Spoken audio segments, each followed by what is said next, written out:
in India, you just don't have those kind of investors who really look at the innovation and take it forward to the commercial level of technology readiness. I think you've got the government incubators and private incubators all reaching TRL level 3, 4, 5 at the max, like government like BIRAC etc. supporting a lot of that. But once you cross that, there is very little funding available. And I think that is a gap that we need to fill up and find a way to really bring investors in. And I don't say that the investors are only overseas. I think there are enough investors in India who would look at it, but they need to sort of be able to be aware of what is available in innovation.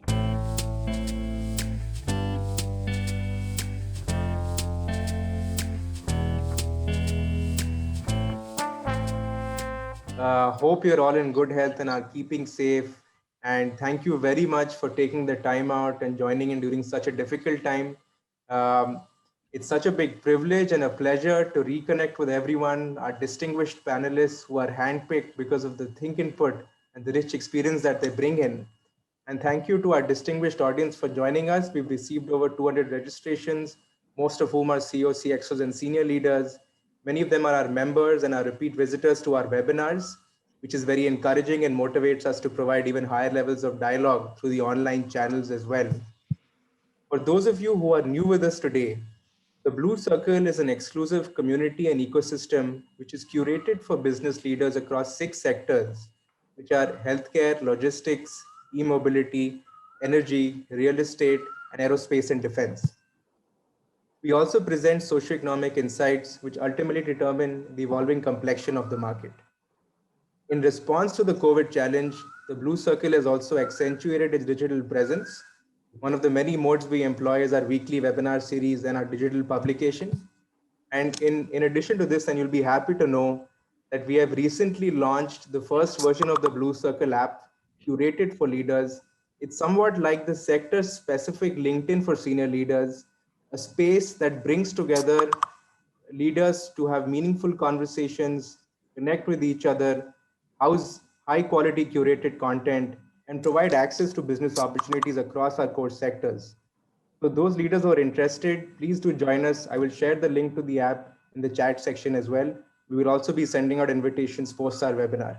Currently, we're on iOS and the Android version will be live this week. We've also begun our selective outreach and have close to 3,000 leaders who've joined the waitlist for the community app as well. And today, as part of our Investment Month series, we're privileged to have big minds, leading thinkers, and the backers of the industry join in for the Healthcare Circle's discussion. The two biggest epicenters of healthcare, the hospital and the home, are in throes of change. The hospitals are witnessing an expansion in terms of new services through technology, the use of next generation tools for diagnosis, tie-ups with insurance companies, and a renewed focus on medtech and new tech. The home is witnessing a transition due to telemedicine, home healthcare, telediagnostics, and pharma e-commerce. Investors, both domestic and foreign, were taking a keen interest to participate in the innovations that are coming up in these spaces. As we stand within the second wave, we're here to understand the current state of the investment interests. Going forward, will these interests enhance or subside? What are the roadblocks that can be removed and the engines that can be cranked? So now, in the best interest of time, I will just briefly mention the names and designations of the panelists who've joined us. We have with us Mr. Amit Mukim, Managing Director, Equia South Asia. Mr. Mayur Sardesai, Founder, Somerset Indus Capital Partners. Mr.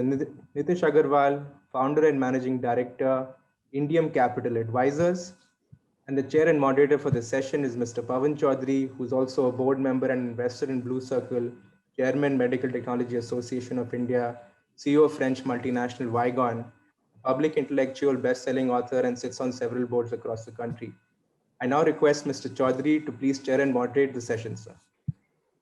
Thank you, Siddharth. And it's a pleasure to be with all of you here. I'm getting some kind of a knocking sound, but I think it is very suggestive of the gallop which the hospital and the healthcare sector overall is going to take in the coming months and years. just to perimeter the topic and make the discussion, which is going to happen with extremely well-informed people here, manageable and diveable at a depth. I would like to say that when we say healthcare investors driving a wave of domestic innovation, we need to define domestic. So we would like to define domestic by the latest controversy which is happening right now between Baba Ramdev and IMA. We would like to step away from that and neither define it in very provincial traditional terms like Baba Ramdev is defining, nor define it as IMA is saying, or IMA is not exactly saying that, but what I would like to paraphrase any claim of modern medicine which excludes the preventive utility of traditional medicine, etc. We would like to stay away from that. Science-based healthcare is what we would like to focus on in terms of the word domestic, whether it happens by the agencies of Indian companies or by the agency of global companies. And the second word is innovation. And I remember Peter Drucker has defined two kinds of innovators: businessmen, the McDonald brother types, who came out with a particular type of format of restauranting, which was high hygiene based, very speedy, limited menu, and so on. But they were the people who innovated this idea. Who rolled it out was Ray Kroc. And what Peter Drucker tries to say is that innovation is as important as the rolling out, or rolling out is as important as innovation. So these are the two types of entrepreneurs which have been defined. I would like to define one more type, that those who copy are also innovators. They might copy through scale, they might copy through a lower cost, etc. And they help fully tap the potential of that sector. So these three types are what come to my mind. And now I will ask Amit Mukim as to how he defines the various types of innovations or entrepreneurs in this space, and where does he feel that the needle is moving towards. Amit. Thank you, Pawan. Good afternoon, everyone. And big hello to both Nitish and Mayur. I've known for a long time. Pawan, when you were talking about this, I was thinking that if Thomas Edison was sitting in India and trying to do his research on the light bulb, would we have seen the light bulb? And there is a reason why I mentioned this in this conversation, and I by no means want to sound pessimistic or provocative here, because in the last few years we've seen a lot more push than anything else on the innovation side, and the pandemic has also put the spotlight on healthcare, if not anything else. But I think there are few things I want to flag post and maybe put in front of this group to maybe discuss as we move along. I think when I look at innovation, and innovation is not just creating some great stuff in a laboratory, but it also needs to see the light of the day, and it needs to become a tangible idea that moves anything from 0 to 1 or 2 into production. And for that, you need a tripod, in my view, of strong research and development, industry, and the government to support this. And I feel that while the early stages of the tripod are coming in, we are far away from a strong tripod compared to some of the other markets. So that's my first point, where I think that the intent is there, but a lot more content needs to come in to actually strengthen this tripod of true innovation, which comes through and sees light of day. A lot of innovation happens in India, but does not see light of day. And frankly, that means nothing. I think the second thing is, and you talked about it in a different sense, but India, why is everyone, putting their focus and spotlight on India, especially over the last few years? Because, the simple answer is we have the largest consumer base. And if I look at healthcare, I would break up the disruption, the innovation, and the entrepreneurial activity happening in healthcare into two buckets. One is everything that is happening to tap into the quote unquote consumer who has a phone, who has a digital wallet, who is buying data like there's nobody business, who's seeking a lot more information, and who is an apt spender on everything, including healthcare.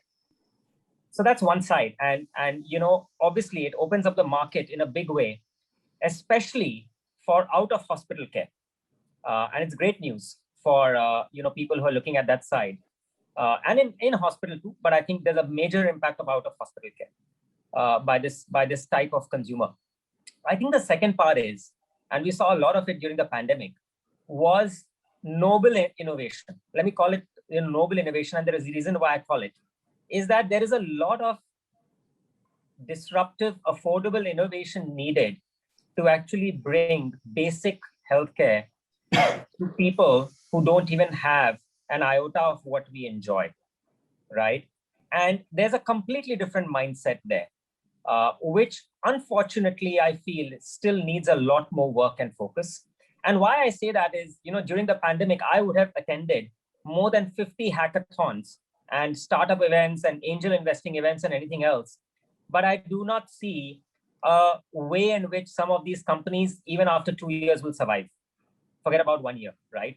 Because that whole pipeline is missing to take these to the market, because it requires a very different mindset. And my two friends on the investment side will, of course, throw more light.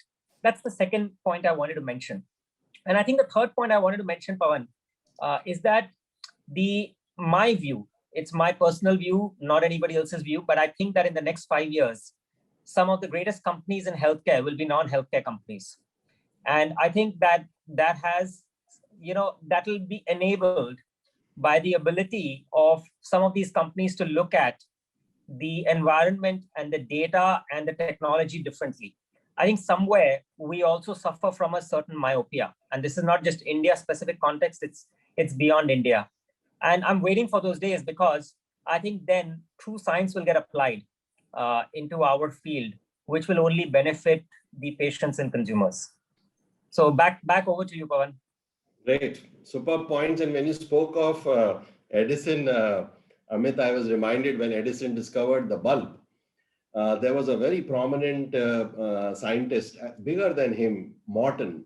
He ridiculed it, calling it just a fad, And there was a lot of opposition, because people said, you are talking about electricity which will be generated hundreds of kilometers away, then it will be brought in through the lines, then put into every home.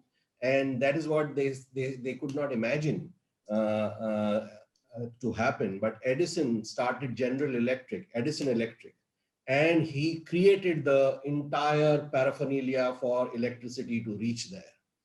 And then the rest is history. But very good you say that whether if Edison had discovered the bulb in India, would it have become a reality, commercial reality? I can't say about that, but I'm sure patent would have been very difficult for him to get, because we would have said, this is ours only, Divya Jyoti. Divya Jyoti is something which we had discovered earlier only. And there is no harm in being proud in our past, taking pride in from our past. But to take mythological events as reality which has happened and is another piece. So, but anyway, so great points, very good start, Amit. And let me come to Mayur. Mayur, what would you like to add to this space which Amit has drawn, as well as your comments coming from the huge investments in terms of depth as well as width which you have made, Mayur? Thanks, Pawan, and hi to both Amit and Nitish. I think I resonate a lot of what Amit has said. Um, Innovation in India, I think, has to be defined a little bit clearly and segmented also to that effect. And let me put some sort of color from my side on this. I mean, I look at two sides of innovation. One is the product side, and one is on the services side. If you look at the products, you probably again split it into pharma, medtech, and diagnostics. If you see pharma, the cycle time to reach sort of a lot of innovation to reach a certain stage takes time. But if you see medtech, it's more engineering, electronics around things. It's a little bit faster cycle times to get to market. But there is also the issue of clinical pathways, regulatory clearances, etc. Diagnostics, on the other hand, seems to be a much faster pathway in terms of, as long as you can prove specificity and sensitivity, etc., you can sort of reach market a little bit more faster. We see an innovation. I think what we're seeing over a period of time is much more innovation happening on the diagnostic side and the medtech side, which is fundable in the Indian context because of where it can lead in terms of a quicker life cycle to reach commercial stage. But even saying so, I think what Amit said is clearly true. In India, you just don't have those kind of investors who really look at the innovation and take it forward to the commercial level of technology readiness. I think you've got the government incubators and private incubators all reaching TRL level 3, 4, 5 at the max, like government like BIRAC, etc., supporting a lot of that. But once you cross that, there is very little funding available. And I think that is a gap that we need to fill up and find a way to really bring investors in. And I don't say that the investors are only overseas. I think there are enough investors in India who would look at it, but they need to sort of be able to be aware of what is available in innovation. I think innovation in the product side, we've seen a fair bit which is available. I think the key is how can you really take it to market by more sort of rounds of funding.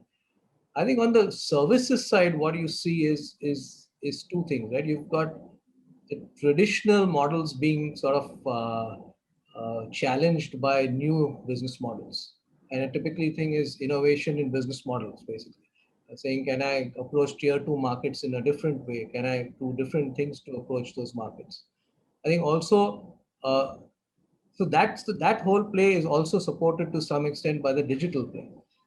But what Amit said, saying the real innovation which is being supported and really funded in the Indian context is the consumerization of healthcare. So if you see things like e-pharmacies, diagnostic aggregators, telemedicine, there is a huge amount of money going there because of the fact that there is an ability to build scale in that. And sort of the model there is can we go after the largest player to support and build out. So that's the space which is probably the most well funded in the Indian innovation space. The rest of them are catching up. But I think if I have to look at, say, 5 years from now, you will see a lot of that other space also maturing and getting the right type of investors. I think one thing which will also drive uh, investors to come in is seeing scale in certain sectors, and scale in certain sectors will only come when insurance comes in. I think you've already seen Ayushman Bharat being able to expand the market by adding 500 million potential customers to the mix. But I think if private insurers, government sort of plans can sort of expand the market, it allows for a very different level of scale to be built up, both on the curative side, but more so, I think, on the preventive side. And that market, I think, of saying preventive care along with digital health, etc., is the market which will really show innovations, because that is where real true technology creates access in the market. So I think that's what I believe is the current sort of way you could sort of split and segment the market for innovation and investor interest. And that's the sort of way to sort of look at it in the current context. Yeah, it's an excellent categorization and makes the whole space very intelligible. Um, Let me come to Nitish. and ask him as to what he would like to add to the dialogue so far. And then we will go back to whoever is most relevant to take the topic to. Sure. Nitish. First, delighted to be here. Thanks so much to Blue Circle, Siddharth, Pawan, to be here. Of course, Amit and Mayur are great folks, and great to see them again. Very quickly, Pawan, I would just like to take everybody back 20 years on the subject of innovation in healthcare. Because 20 years ago, there was no private for-profit healthcare services industry in India. 20 might be 25, but everybody remembers the IPO of Apollo hospitals back then. And most hospitals at that point in time were individual run hospitals or trust hospitals and the like. 2025, you can argue whether it was 95 or 90 or 99. But I'm saying the real privatization of Indian healthcare delivery has really happened in the last 20 years. And every year of those last 20 years, it has picked up pace. So we forget that, right? How much of for-profit private healthcare, what its share is in healthcare delivery at the ground level in India. So it was virtually non-existent 20 years ago. And we've come a long, long way since then. Of course, there's such a huge gap in India in terms of bed density and the large population that we have, that we can keep on doing this for the next 20, 30, 40 years and still not have enough healthcare. But the point I'm trying to make is the glass half full point. We have done tremendous strides. So healthcare services and everything allied has probably grown at 2 to 2.5x of the GDP growth rate, which is excellent growth, right? So GDP growth rate averaging 5 to 8%. Healthcare has probably grown 14, 15% annualized over that period, and will continue to do so. So investments are being made. What that does is it creates the real market domestically for, in terms of hospitals, doctors, healthcare professionals, and patients as consumers in India, on the back of which innovation can be done for India. Otherwise, there is just not enough of room for people to, and this is at the macro level. The other thing which I think Amit and Mayur and Pawan, you had also mentioned, is regulation. Healthcare is difficult to do innovation as compared to most other industries, because at the end of the day, you make one wrong step and you may have people dying, etc. So it's difficult, it's not easy, and people are naturally risk averse. Therefore, what you're finding is that a lot of healthcare innovation is happening at the low-hanging fruit, which is support services for healthcare delivery, like Mayur said, right? The e-pharmacies of the world. 5-6 years ago, Practo made big news as the health tech investments in India when they were automating private doctor clinics. But those are supporting healthcare delivery, right? Those are the easiest thing to do where you can afford to make mistakes, etc., and go ahead. As the market is increasing, I think you'll find more and more people, coming in and finding that they can get a toehold.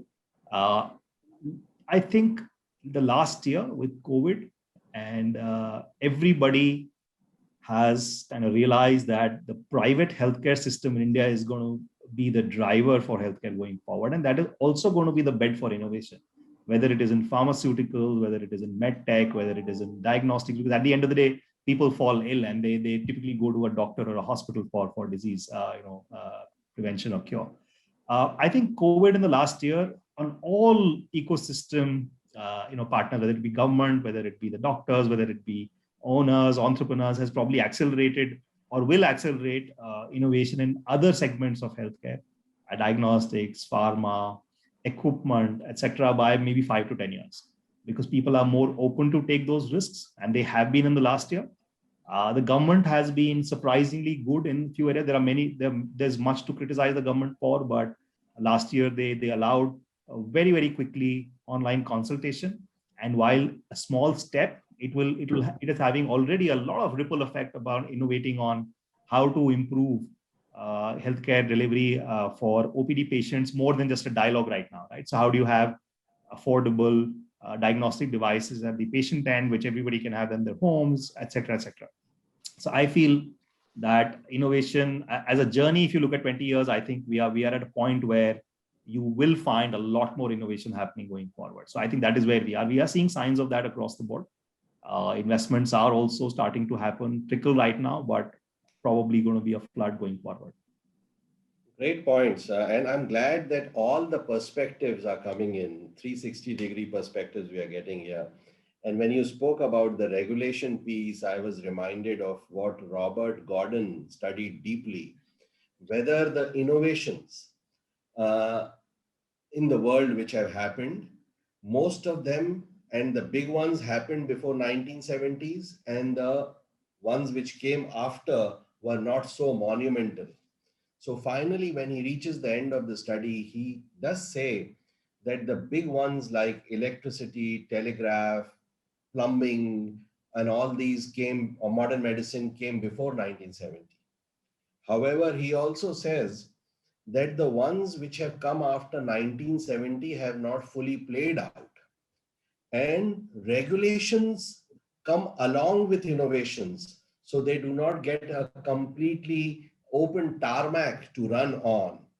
And you are saying that because of the fact that the regulatory bar may have been relaxed, these innovations which we are seeing in the healthcare space will get that much of a head start. That's a great point you've added. And the other point which you're saying is that the government also has, with agility, responded on the possibility of telemedicine by making the guidelines happen. And I fully agree with that. And the third point which you are making is that private sector has had only 25 years of play here. And so it is early days to judge whether we have been fully successful or not. And you are referring to the largest pie of the healthcare space, which is hospitals. Yes. 80% of that is hospitals. And if that piece is moving well, their EBITDAs are coming down. And on an earlier occasion, you were saying, though the EBITDAs are down, valuations are up. So perhaps the valuations are up because the footfalls are so high and the investors are being able to see that the EBITDAs will follow the footfall in the times to come. That's absolutely right. Great point. So I think we have an interesting discussion here. Let me go back to Amit and let me ask him to fill in the details, as well as tell you about a couple of comments which have come here. I think one of the comments is in the same little lighter vein which we spoke about, that Edison without JPM, and I think JPM, he means JP Morgan, would have been a boring professor. So he wants to ask from the JPMs on this webinar, which is the three of you, as to how you are contributing to this space. How are you making sure that Edisons do not stay in their classes, but come out in the commercial arenas? So that is one point. And the other point which has come up is that if you can be a little more about the consumerization piece, Amit and Mayur also, which you spoke of, and how does this consumerization opportunity only apply to the big ones, or the startups also can get into this consumerization bandwagon? Amit. Okay. So, Pawan, before I talk about the consumer part, and maybe that is a segue to Mayur, let me share two more points adding on to what Nitish mentioned. Look, I think the needle has certainly moved. And if you look for, both sides of innovation, you've got more access to capital. You've got many more people wanting to take risks. So at last count, I think there are close to now 10,000 or a little less than that digital health startups that have got set up. There are many, many more people willing to try it. So you and I, or Nitish and Mayur, I'm sure would have more than 6 to 8 healthcare apps on our phone, if not anything else, right? So we've got more consumers, we've got more capital, we've got more entrepreneurs willing to take the risk. So needle has certainly moved, right? Needle has also moved on the government side. Government is, of course, launched this whole program. This program is a few decades before it becomes mature. But the 2-3 things government has done, they've launched this whole market access program where they have created this whole group of startups that they want to introduce into Ayushman Bharat. BIRAC has been supporting it. Now they're trying to triangulate some of these into the mainstream Ayushman Bharat. Procurement becomes one of the biggest angles here. Of course, the pandemic sidestepped that a little bit. So that's one side of the story. I think the second side of the story, where my honest view is, that progress still needs to be made more is on corporate supporting innovation. You may have the largest R&D centers of many corporates sitting in India, but the question I want to ask them is how many of those centers are really sponsoring innovation for India? And all of us work in multinational or have worked in multinational corporates. A lot of it then goes back to the business case and the market size and everything else regarding India, right? So great innovation is happening, but most of that innovation is happening for global markets. Very little innovation is happening for India or low-income country related innovation. And I think that mindset continues to exist. Whether it will change or not is not my pay grade or my view here, right? So leave that aside. I think the second part, adding to what corporates do, is are they supporting the entrepreneurial ecosystem in India, right? And there, and I'll tell you, there is a reality check here. The reality check is that it is a win-win situation for both corporate and entrepreneurs to work together. But is it happening in the way it needs to happen? The answer is no. Because I think the equation and the way in which, and this leads to a B2B question which you may have had, it leads to a win-win situation for the corporate to work with a small-time entrepreneur, bring him or her in along with the company, back that individual, requires a lot of process hoops. And I don't think those process hoops are crossed in the real life of the situation. Or do we see a lot of corporates investing venture money into some of these startups and really taking them, and they cause conflicts as well. So I think that area is a little bit of that area that needs work. It happens in other parts of the world. I mean, there's a lot of corporate venture investing that happens in other parts of the world. I mean, some of the life sciences companies have invested in hundreds of digital health companies. But how many life sciences companies in India have invested in more than 2 companies? Forget about even one. I don't know, frankly. I mean, unless that information is private, I have not seen many companies really step out and stake their claim and invest in some of these companies and scale them, right? So that model is also absent. Now, and now moving to the consumerism side of thing, and that's where I think, Mayur, I'll hand it over to you. To me, I mentioned it in, when I opened up, what I was sharing. See, the Indian customer today, if you look at diabetes as an area, the moment you have diabetes, you are a 50,000 rupee spender, right? On the medicine, on insulin, on everything else, even before the 6th or 7th year of diabetes sets in and you start visiting a hospital, then that 50,000 becomes a few lakhs, right? As a diabetic, you may or may not get insurance in India. Let me also be, clear about it. So hence you're a retail customer. Now you have 25 million such retail customers in India with that money to spend, with an access to, healthcare, the ability to try new ways in which you manage your care, right? And hence that is consumerized, right? At a click of a button, I can order a glucometer. At a click of a button, I got the pulse oximeter 1 week before, after the pandemic set in, right? So that ease of purchase has come in. Information has come in. Today, you or I can search for and understand the whole life history of a doctor via 3 or 4 platforms. So information is there. The ability to buy services there.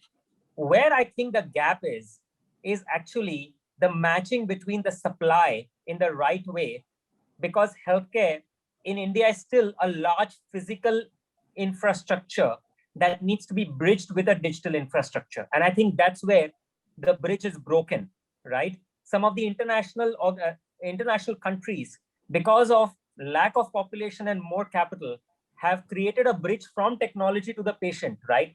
But here, that bridge has not been created. So that's where I'll pause, Mayur, and I'll hand it over to you. Yeah, Mayur, go ahead. I think it's what you said is very, very true. I think in India, you need a hybrid model to really build on with both digital and physical assets. I don't think we've reached that maturity or stage where you can just use a digital asset to really deliver healthcare, and that's been proven time and again. And I think that is one of the key reasons why you haven't seen scale of digital health yet. The other part is, I think, is like you said, the payer mechanism is not there in place, which really accelerates the scale of that whole space. So I think that results in the consumerization of healthcare has to work hand in hand with sort of physical assets on the ground. I think as far as startups in this space, yes, I made a point in my last time saying that a lot of the funding is going towards certain platforms which are of scale and they're keeping on supporting that scale. But that doesn't mean that nobody else can enter it. What you need to do is find out what are the gaps each of these platforms have, and each of these platforms have gaps. I mean, they all started from one way or the other. Somebody started an e-pharmacy, somebody started as a diagnostics guy, and they have these gaps to fill. And can you really be the person to fill the gap? It's similar to what in a pharma model where pharmaceutical companies don't necessarily develop all their products. There's a licensing strategy to that. I think it's similar to that in this space that you need to collaborate and put it together. Even on the physical side, on the product side, we see lots of innovation happening. We don't see a lot of it coming to light of day, and the reason for it is commercial platforms are not linking to the innovators. I think in India, that has become a big gap. One of the things which we do as a fund, and we've supported that across our sort of spectrum in healthcare, is support platforms which can work with these innovators. Because we truly believe that in India, you are creating platforms to deliver healthcare, either products or services, but you can't use only Western products, etc., or Western models to come to the Indian market. You need to work with Indian innovators for that, and that gap is something which we encourage to fill. Because I mean, I'll call that investment in kind. One is investment in terms of capital and money, but this is investment in kind, and this actually works very well because an innovator can prove his proof of concept through some platform like that. He can also scale up his business that way, because an innovator does not, and like you pointed out, the McDonald's model. I mean, an innovator may not have the real execution ability to take it forward. Also, he needs a field force for one or two products he's developed. I think that ecosystem needs to become robust in India. Unfortunately, and this is something which I mentioned to you, Pavan, earlier, is that we don't see that same collaborative ecosystem in India like you see in the West. Here, typically, when you say collaboration, each side wants 90% of their collaboration. And that is a big, big challenge which we see. We are, I think all of us work to sort of bridge that and make people understand that. But I think that is a real game changer if you can link these two and create that ecosystem. I think that's what we need in India. Great point. So I think you've added to one of the points which Amit presented as a problem, that the collaborations are not happening between the commercial entities and startup entrepreneurs. It also could be a very high expectation from among the entrepreneurs for 90% of the pie, as you said, or both sides. Both sides want 90% of the pie, so the collaboration doesn't happen. The other point which Amit made was demystification of healthcare, because there is so much information available. The consumerization is happening because from Google itself, you learn what is required, then you make one or two calls to people who you are comfortable talking to. It might not be necessarily your doctor, and then you order what you want. In fact, in one of the studies which Blue Circle did, we found that one of the hidden reasons why telemedicine took off so strongly is teleconsultation, is because it also provides you dignity. That means the digital interface kind of insulates you to an indifferent healthcare worker or an arrogant doctor. And this was corroborated in the e-commerce space also, where the lowest of the low also disproportionately moved to e-commerce, because they were also not getting the right, let me say, treatment by the shopkeeper or fellow shoppers when they were going and doing physical buying. So this is one point. The other point which I would like to make is, which has also come through a question, and they are dialoguing with the speakers, and I am enjoying that. So the gentleman is saying that price control could also be one reason why this market is not so attractive for innovations, for making innovations which cater directly for this market. And also the other point which he's alluding to is regulatory flip-flops, which also might make investments in this space that much more risky.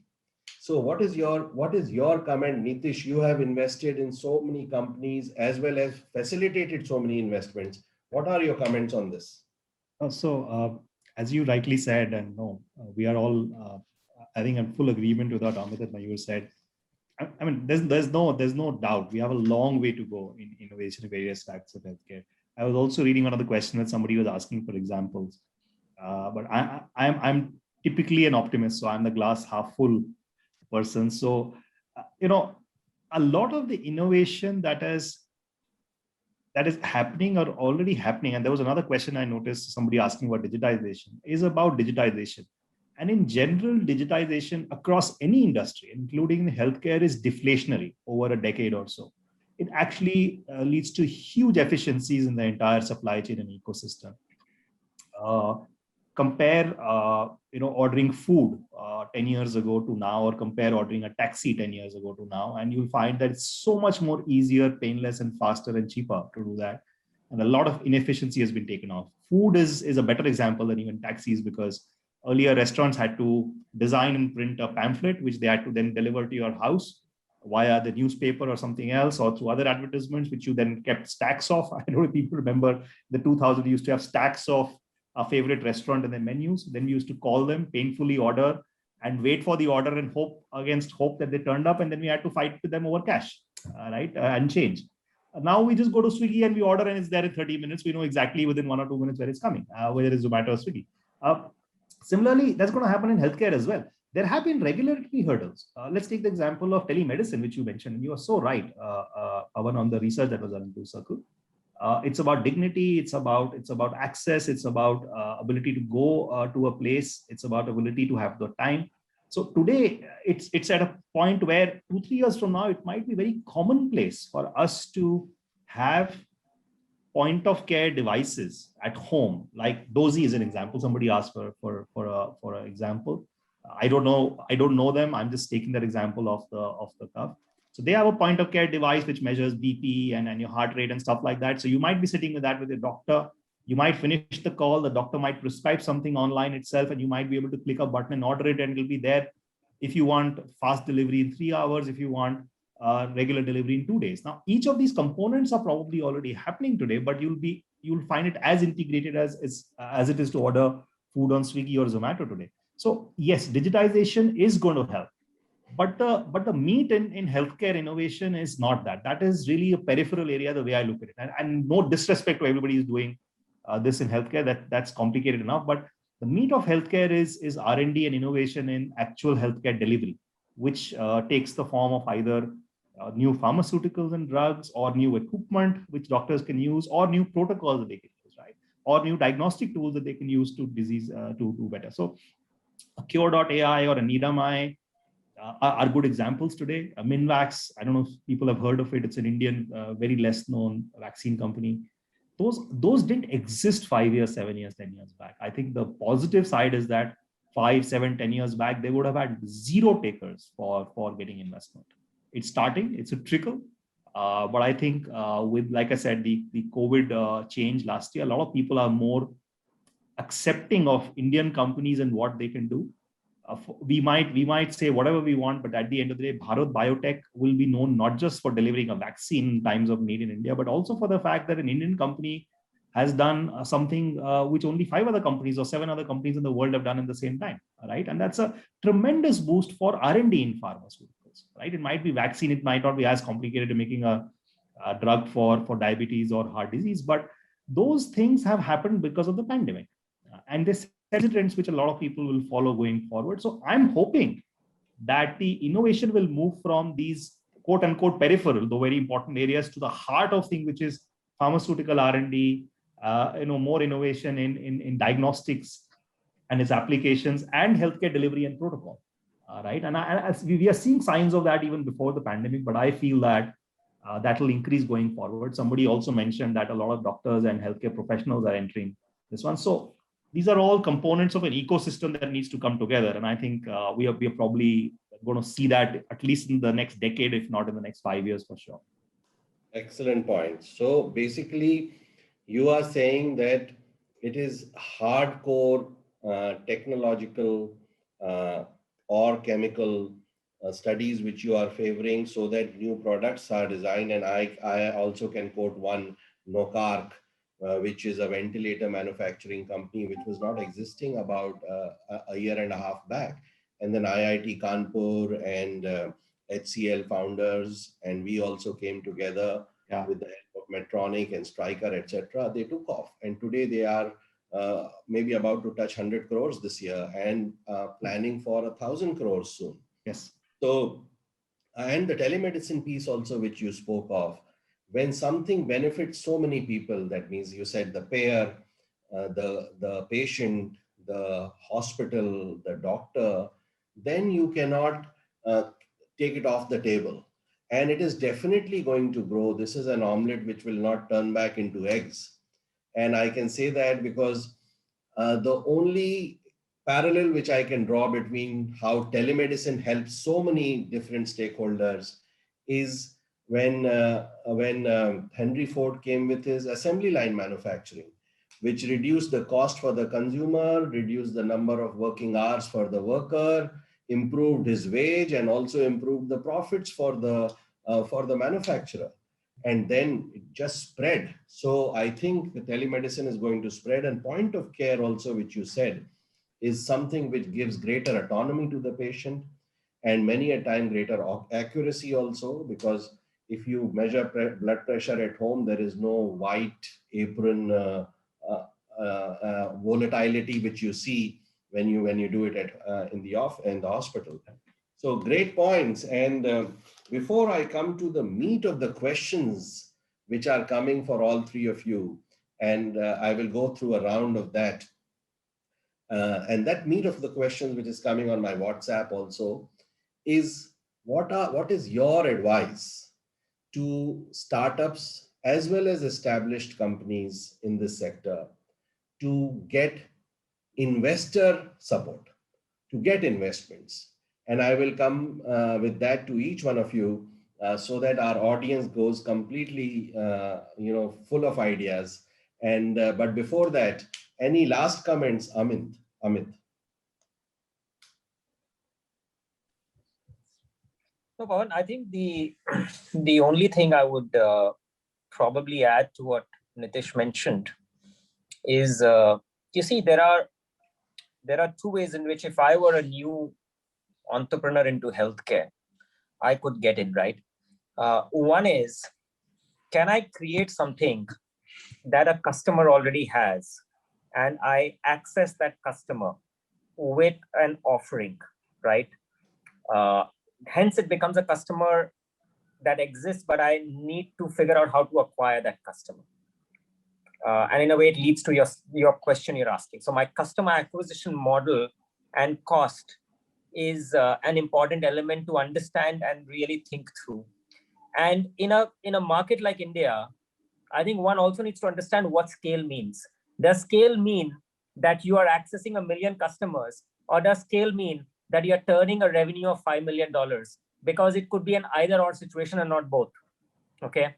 So I think you need to, one needs to be clear on some of these dimensions and, what realistically one is going after. I think the longer term, solution, of course, is what Nitish mentioned, right? In the true nobility of driving innovation. And the only point I'd like to add there is it's easier today than it was 5 years ago, because to me, therapy is no longer a pill, right? Therapy could be software, hardware, anything, right? Right. And hence, when I mentioned the point that some of the greatest healthcare companies possibly could be from non-healthcare, it was because of that, right? So it makes breakthrough innovation much easier if somebody spends time on that, right? So these were the two things I just wanted to add, Pawan. Super point. So, it is said that truth emerges when two friends debate.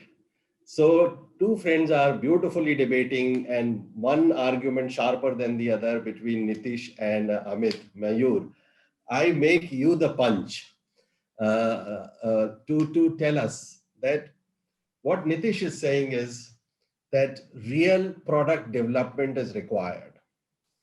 And that is the dharma of a healthcare company. What Amit is saying is access is as important as innovation.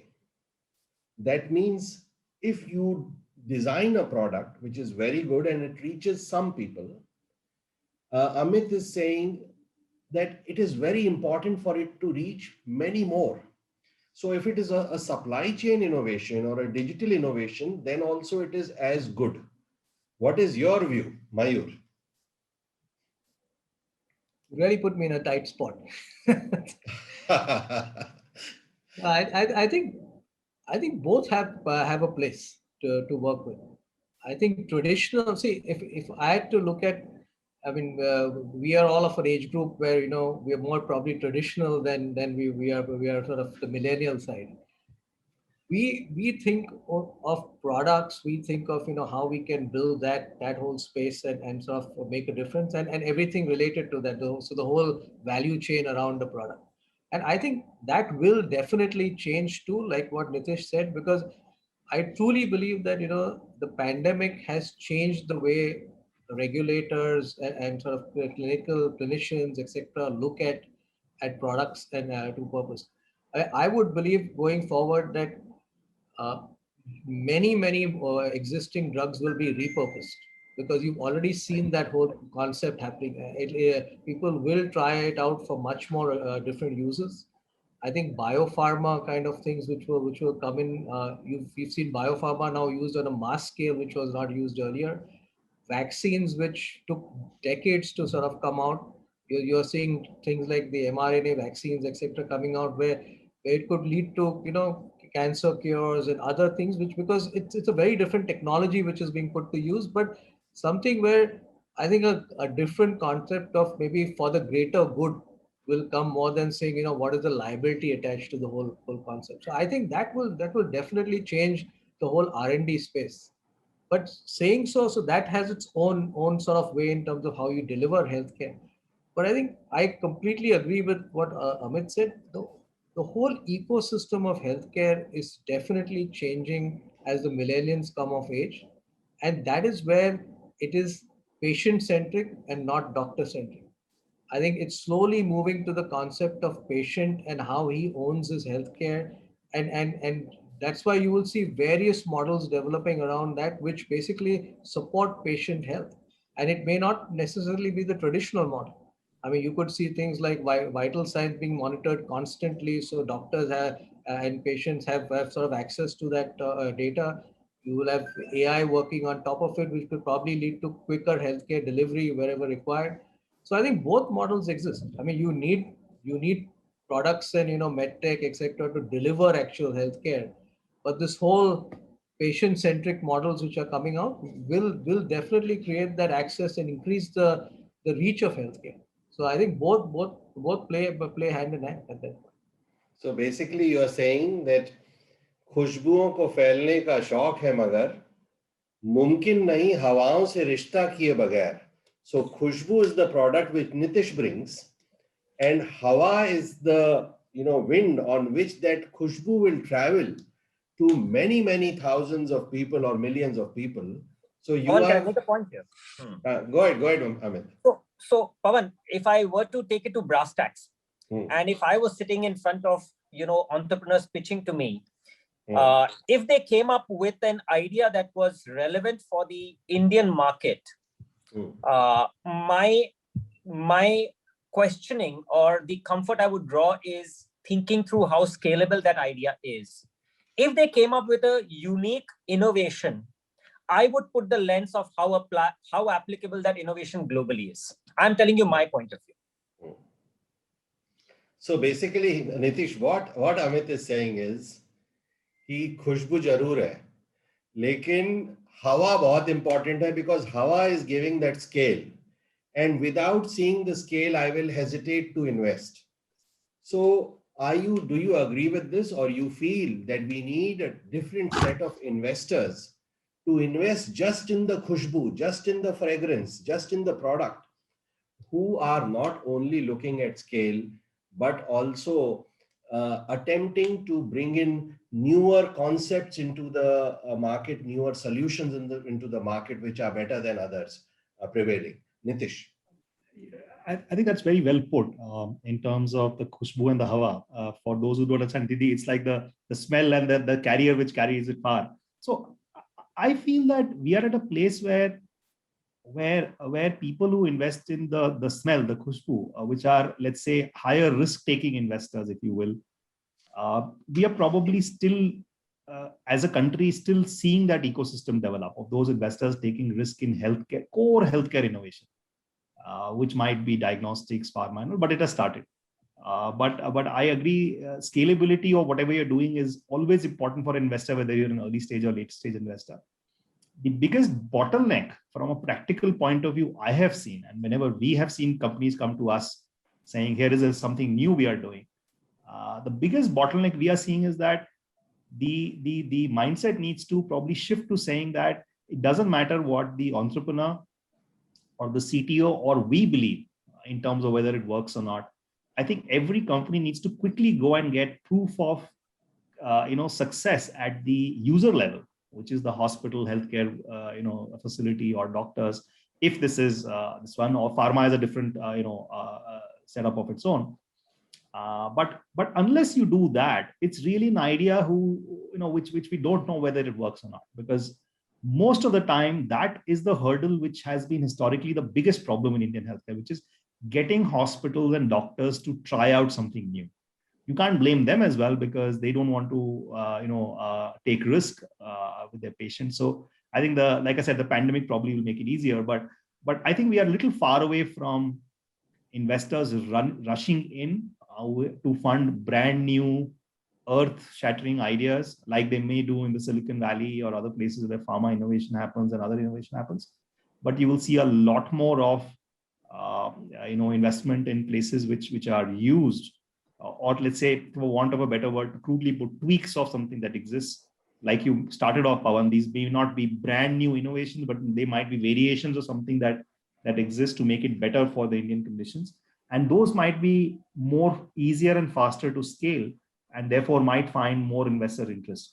And what Amit said is very, very right, because a lot of entrepreneurs in India, and I'll end with this point, tend to believe that we need to make something which will work in the Western world after India.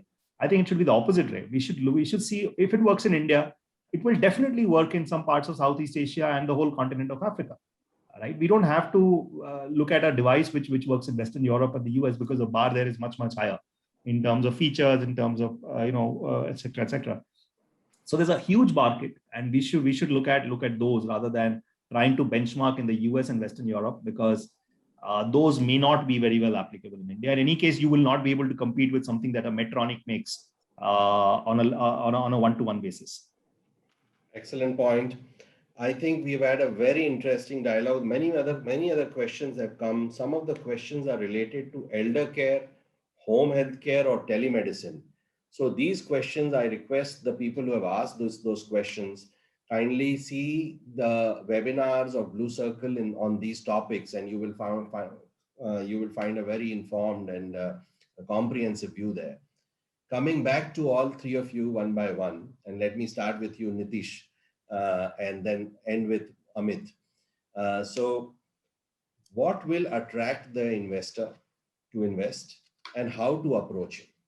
This is the question which I would like all of you to address one by one. Nitish.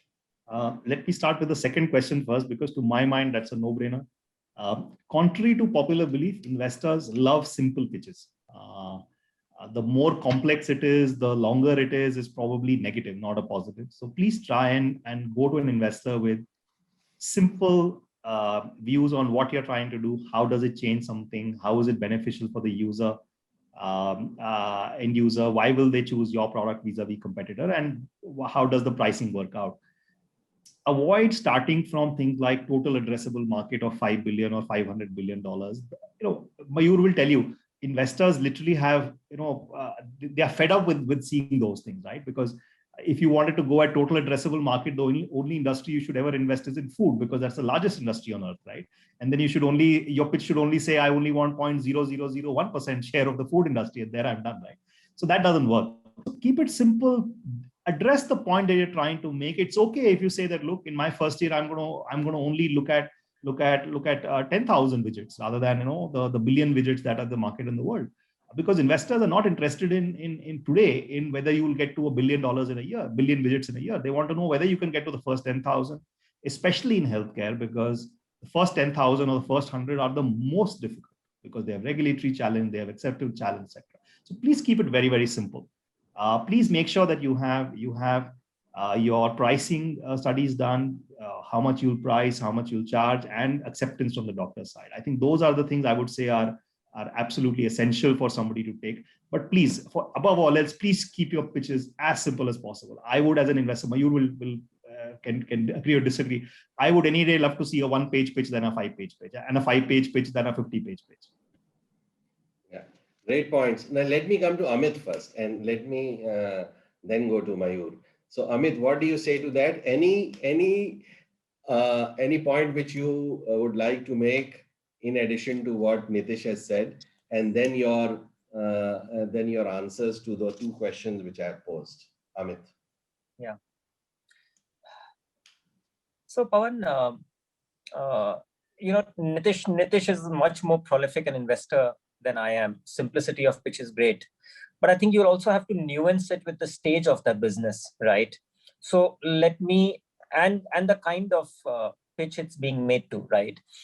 Let me put the hat of a corporate and a strategic investor, and not an angel investor at this stage, because that I think my 2 colleagues will cover much better than I do. But from a corporate or a strategic investor standpoint, I think the ability or the narrative around the stability of the team, the narrative around the maturity of how they can deliver, and whether it is not something which is fly by night, and will not see, a corporate looks at these things from a procurement angle as well. And I'm putting a very practical perspective here, right? When a corporate signs up either as an investment or a strategic piece here, it's not a venture 1-page game.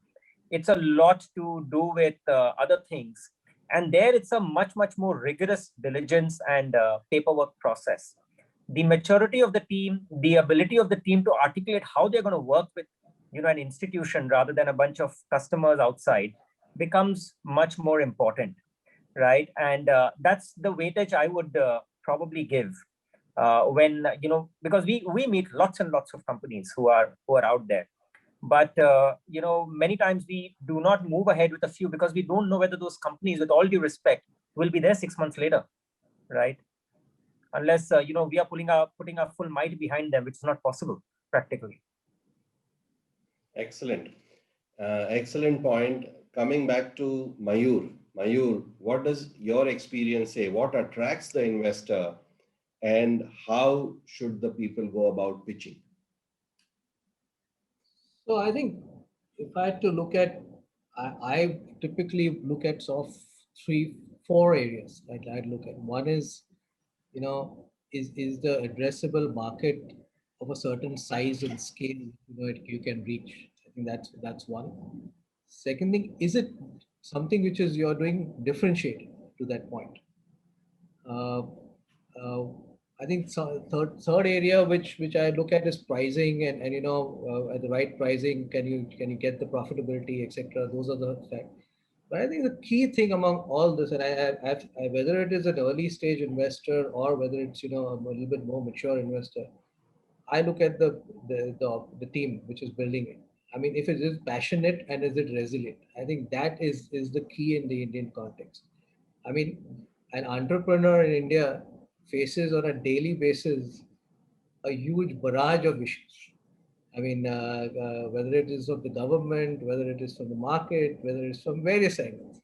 And what you need is a person who's resilient. I mean, things don't work out as per what, I mean, the plan is as good as you put it on an Excel sheet, but when you go down and put it together, I mean, you are going to face a lot of things. Are you resilient enough to stand it and work to it? And sometimes due to which, I think it's some, especially in the early stages, it's good to have, a co-founder, because it allows you to sort of address a lot of issues. You have the different strengths on the table.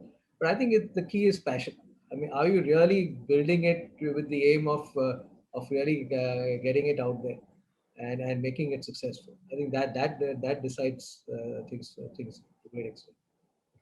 Great. So basically, the three of you, you have made 4 points. One is keep the pitch simple. Add your speciality. You're saying differentiation. So that is the nuance point which Amit also makes. So simplicity, add your specialness.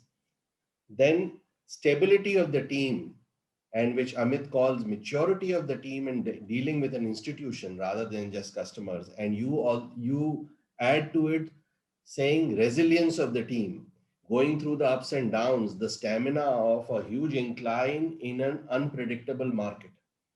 So simplicity, specialness, stability of the team, and the size of the market. These are the 4 points which you are looking at. Any other advice to young investors or startups to approach investor? Any other advice? Nitish, Mayur, or Amit? The only thing I would add is if you're a startup approaching an investor, please do keep in mind that to know who the investor is, and if they are, for example, people who already know the healthcare space, etc. Please talk more. Please get straight to the point in terms of what you're trying to do there. Don't try to explain healthcare to them. It's the most irritating thing sitting on the other end to go through things that you don't want to see. Always keep in mind that the early stage investors have a huge problem. They are bombarded with funding requests. Unlike PE guys, where it's a little bit more measured. Early stage investors are bombarded from all channels available for funding requests, and they can only devote as much time to what your crux is. So please come to the crux of what you're doing very quickly. And please don't get me wrong, and Amit is right. If you do get interest, then please share, or by all means share, or details, etc. But to get the interest, please come to the crux. Don't try and give the befores and the afters. Just come to the crux as soon as possible. That will be the only advice I'll give anybody. Great. Any other point from either of you, Amit or Mayur? Otherwise, let me sorry. I think one of the things which I would see, especially on the product side, I think early stage innovators, I think when you go to do a proof of concept, I think find a way to approach stakeholders like doctors or hospitals, etc., which are not in your own ecosystem, because you need to basically get a very independent view. We've seen this a lot. You talk to a few friends or people and they are never going to give you that view. So make sure that the proof of concept is built around a much more unbiased sort of stakeholders, and that is a critical part of looking at it. Great. Objective testimony is what you're speaking about. Great point. And just to add to what Nitish said, so basically, it is the gene of the investor which is important, that he invests in the healthcare space in your particular subsector. It is the genre of the investor that is also important, that whether he invests at your stage of business or not. Don't go to a PE fund when you are actually looking for venture capital or seed funding. And third is perhaps the geography of the investor, that he invests in your area, your part of the world or no. Great points, superb discussion. I'm sure people have enjoyed it, and I'll pass it on to Siddharth. Thank you also for the questions to the audience, and thank you for this very enlightened and lively panel here. And thank you so much for staying with us right up to the end and even after we cross the timeline. Siddharth. Pawan, I must compliment you on your energy. It's been one of my most engaging and really, really fun panels. Of course, because of you and, the conversation, Nitish and Mayur and I, we enjoyed. Thank you for that. I also found it very stimulating. Actually, COVID is fatiguing you, and this is a good refresher. Go ahead, Siddharth. Thank you very much, sirs. Such an insightful and engaging conversation, and such a privilege to hear you all. I've learned so much. Our leaders in the audience, I'm sure I've learned a lot and taken home several nuggets from today's conversation, and I wish we had more time. And thank you to our leaders in the audience for joining in and for always sharing excellent questions. For the questions that have not been addressed due to paucity of time, I will share the relevant ones with the leaders on the panel and request some of their time for it. We will also try to post the answers in the community app as well, which we've just recently launched. Along with our weekly webinars and publications, we're taking these discussions on the exclusive app, which is curated for senior leaders across 6 sectors, which are healthcare, aerospace and defense, e-mobility, energy, logistics, and real estate. So whether you would like to engage with us on our platform, leaders are invited to join the healthcare circle and also get access to the other allied circles which we're also building. I've shared the app link in the chat box and will be emailing you all shortly. So thank you very much once again, and we look forward to having more such discussions in the future, and please do stay safe. Thanks. Thank you, everyone. Bye. Thank you.